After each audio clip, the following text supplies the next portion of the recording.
How's it going out there, good people? Welcome back to the House of Business Podcast, House of Business Podcast 2.0. And I would like to thank everyone for watching these videos, man. Welcome. Come on in. We're going to have a good one. Today we are airing from Manhattan, Midtown Manhattan. I needed that coffee. Man, thank you guys for supporting the channel. Thank you guys for supporting all that we do here at the House of Business Podcast 2.0. It's your host, Caleb Thompson. Man, and I just am grateful, man. I am just extremely grateful for all the comments we've received. We are still looking for, guests. If you would like to be a guest, man, and just, bless our platform, man, with your presence, with your wisdom, your knowledge, and your understanding on various subjects within your own individual business sector, man, that would be delightful, man. We would love it. Here, and I always say we because I always have that, I would love it, but I always say we because I'm always thinking of the team. I'm always thinking of the future. I'm always thinking of, the ones who I work with, collaborate with. So, I understand there's a team effort. You cannot even make your first $1 million, by yourself. And if you do, you're going to eventually need a team to scale and grow. And go to the next level. To give up that $1 million lifestyle to get to 10 million, you're gonna have to give that up. You're gonna have to give up wearing all the hats of the business, and you're gonna have to start to delegate some of those tasks. So, thank you guys. Now, the episode that we have for you today is the overnight success myth. This is what it really takes. So, the overnight success myth. What it really takes. And there are a lot of people who, man, just seem like they just popped up out of nowhere. I'm one of those people.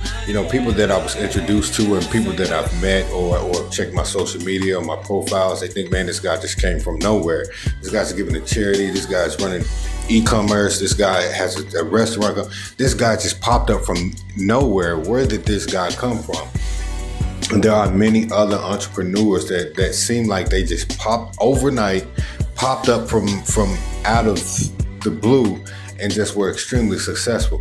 But that is not true. Today we are going to crack that myth of the overnight success myth, like it just all happened overnight. And this is what it really takes to really get to that point where you get that one big deal, to get to that point where you meet that right person that's, that's in your network that introduces you to,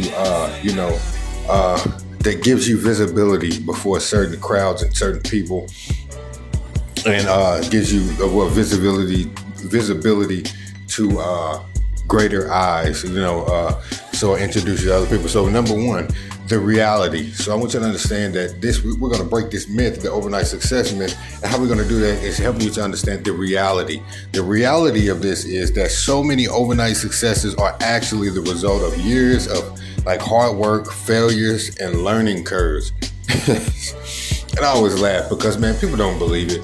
It's a lot of people that want the spot of other people, but they don't understand the turmoil, the failures that person had to bounce back from, to gain the strength from, the learning curves, having to be adaptable, falling into situations. Tell you a little bit about my story. So, on my entrepreneur journey, I was making strides and I was making progress, but there was always some type of setback.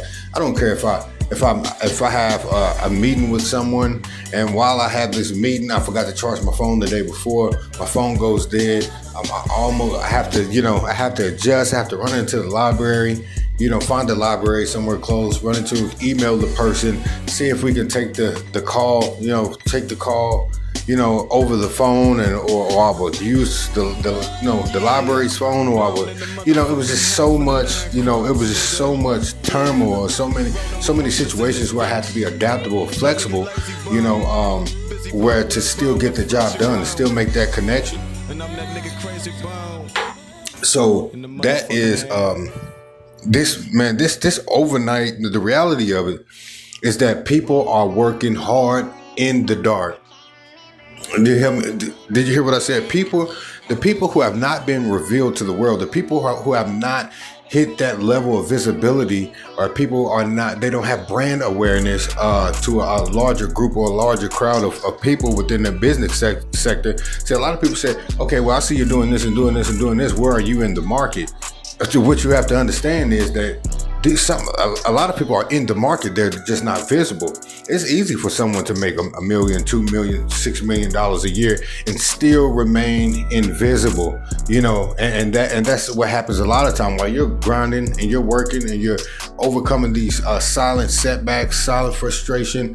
When you're overcoming these things, no one sees the grit and the grind and the resilience and the persistence and the consistency in the dark. That's what builds you up to the point where you start to, then when you gain visibility, you already be equipped to operate and to do what you need to do as a leader, the boss, a CEO. All this stuff was cultivated in the dark. So it is a myth to say that, man, this guy just blew up overnight, or she just overnight success. Man, a lot of these things were done in the dark. You can see even from some of these videos, some of these TikTok videos, some of these Instagram videos. A lot of these women were modeling before they were even they were even revealed to the world. They were already modeling. They were already into art. They were already doing these trick shots, but they just weren't visible. They were already doing what they love to do. Their life had already taken the trajectory of trying to accomplish something, or that they have already started to blossom in their potential, or start to, evolve in that potential that they already had. They were already making videos. They were already talking on a podcast. They were already using their gifts and their talents to try to, generate capital. So this is just not an overnight thing. These people were already working. They were already working it.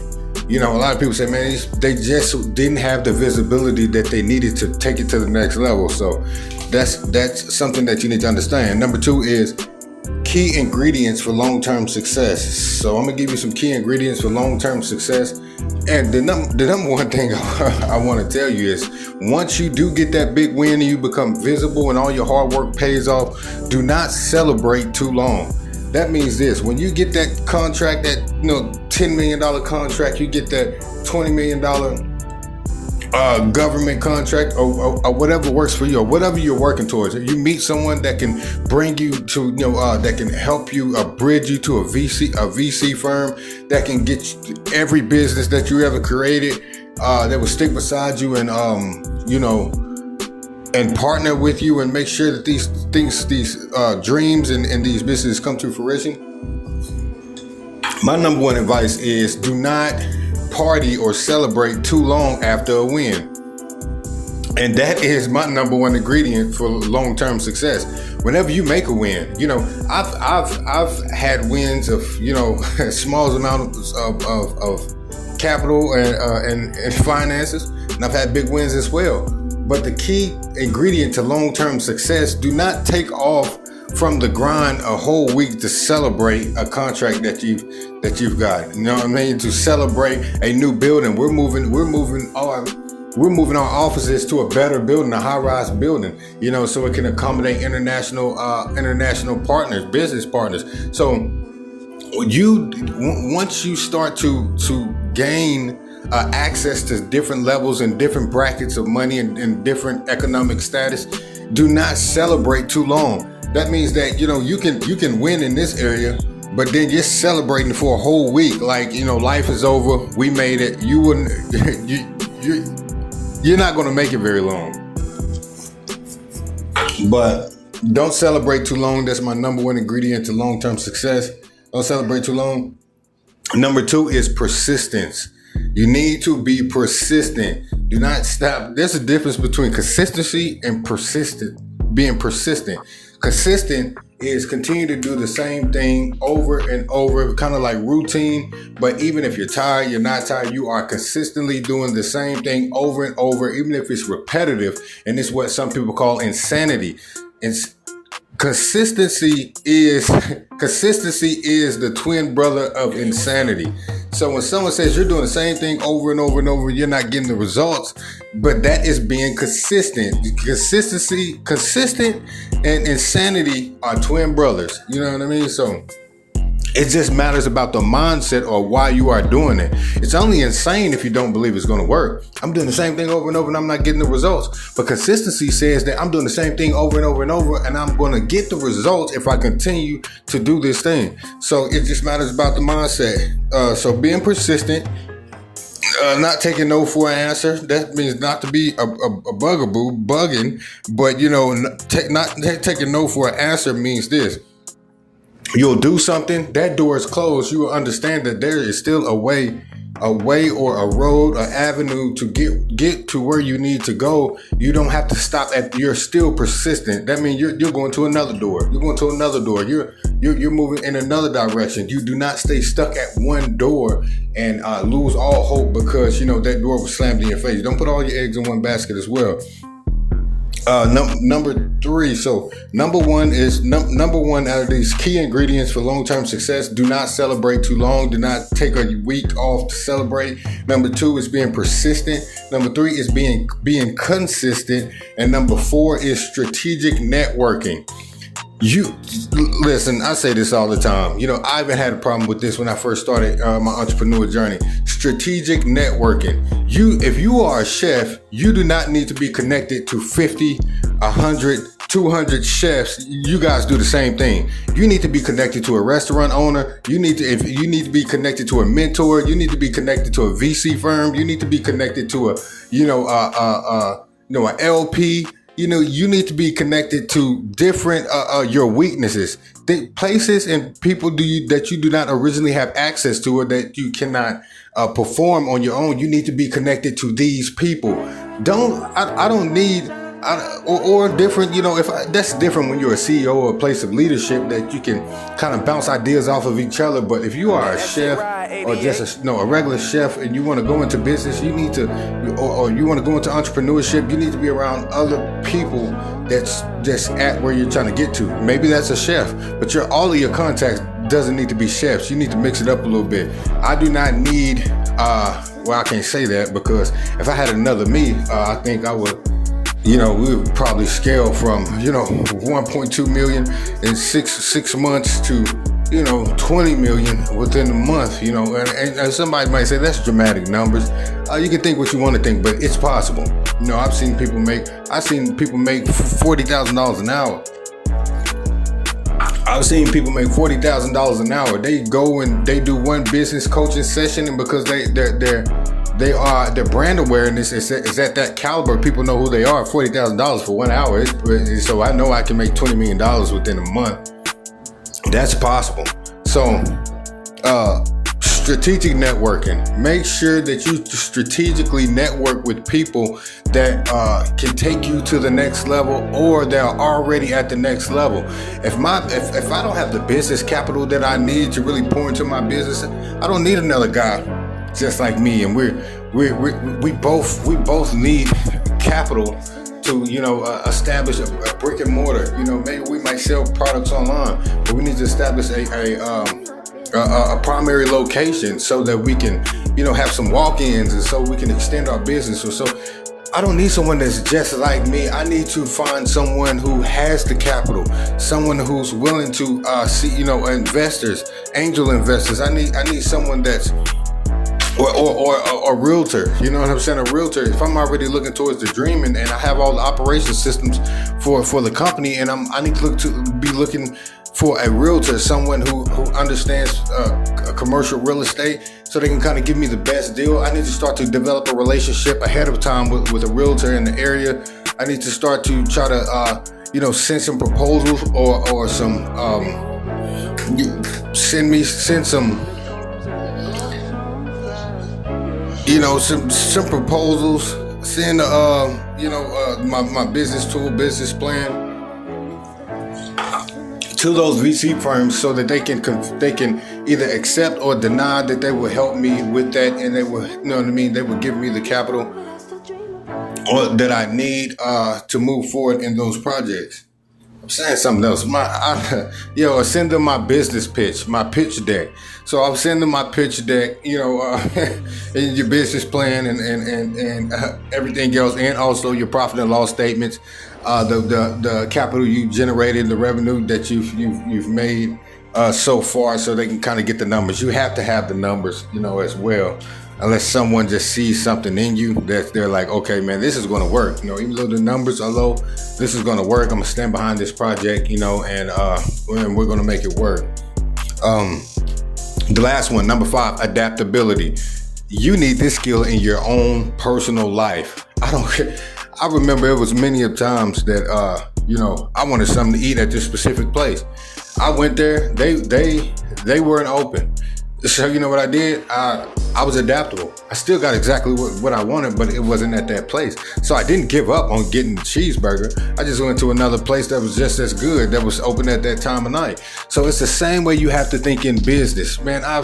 And I hate to say this, but I've known people. I haven't always been where I am now. I've known people who wanted drugs, and follow me here. Wanted drugs at 2-3 o'clock in the morning. One person didn't answer, they'll call somebody else. They didn't answer, they'll call somebody else. They didn't answer, they'll walk and knock on somebody's door. I've seen people that were hustlers in the wrong way, and they still got what they wanted because they were persistent, they was consistent, they had strategic networking, and they were adaptable. When somebody, I hate to say this, I hate to say hustle like a crackhead, but you know what I'm saying, without the crack, but hustle in a way of being consistent, strategic, and don't give up until you get what you want. And once you get what you want, do not celebrate too long. Start to level up. In between times of celebration, continue to refresh yourself on and start to have some inner dialogue with dialogue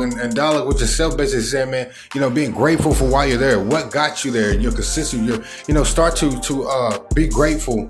To yourself. Start to thank yourself for sticking in there. Start to thank God. Thank God for the strength. Thank God for the dream that was implanted in your mind. And whatever, motivation is not a natural thing. It's something that's spiritual, to be motivated and to be persistent. These things are not things that are that you can see. These are not tangible things, so they are spiritual things that are embedded into the spirit and the soul of a person that helps them to drive to accomplish certain things. So thank God from where those things come from, and those things were embedded, and what gave you the mindset. Whether you ran into a situation where you was just like, man, I can't live like this anymore. Whatever I have to do to break this curse of poverty, to break this curse of laziness, to break this curse of complaining off of my bloodline. My children will never have to complain. If they do complain, it's going to be for something that's not what I complained about, not how I came. So key ingredients for long-term success is what we just went over. And you have to stay committed when the results are not immediate. So when the results aren't immediate, you have to stay consistent. You have to stay committed. So I would say number 6 was being committed. Being committed. Whenever you say something that you say you're gonna do something, do it. Even if hopelessness comes in and tries to bully you out of your spot, you have to say that I don't care how I feel. I don't care what it looks like. I'm committed to this dream. I am committed. The universe will bend to your will if you do not stop. So number 3 is overcome setbacks and stay the course. This is kind of just wrapping up everything that we talked about before. Overcoming setbacks and stay the course. And I'm gonna let you know something. Here's a little secret. Anyone can tell you that's ever been in a position of leadership. Any entrepreneur, serial entrepreneur, everyone that is on the entrepreneur journey, everyone faces hard, I would almost say demonic challenges. It seems like that, you know what I mean? What's been thrown at you as you try to execute your plan and execute things everyone that's on the entrepreneur journey, going from one level to a next level, faces challenges. I don't even care if it's financial struggles to market shifts. You know what I mean? You have to pivot when necessary, and you have to maintain focus. Do you not know that is the ultimate skill? when the world is, it's distractions all around. I can go 9 for 10. I could do this. One video pops up. You know what I mean? I'm watching that video for 15 seconds, waste 15 seconds. And if I don't catch myself, 20 minutes to go by watching worth nothing that I've learned from. Something that's funny. You need those laughs, you need those breaks. But there should be scheduled times when you take a break from work and doing what you're supposed to do. But number 3 is overcoming setbacks and staying the course. These are the things that that help with long-term success. These are the things that are the reality of we're talking about the overnight success myth. What it really takes for you to be able to get back up, to overcome a setback. When you will be knocked down.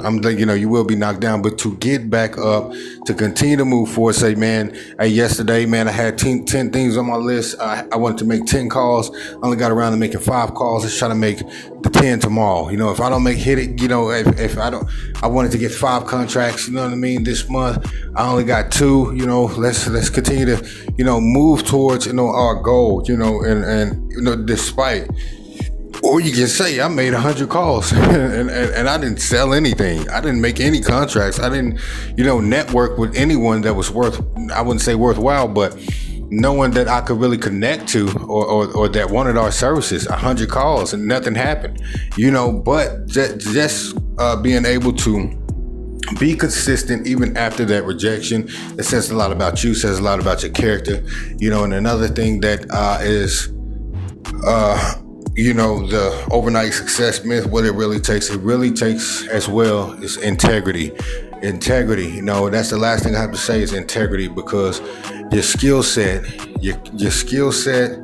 your talent, your gifts, even your consistency and your persistence and your strategic network and your adaptability can put you in a place that your integrity will, if you don't have integrity, lack of integrity will eject you out of that seat. You could be competent.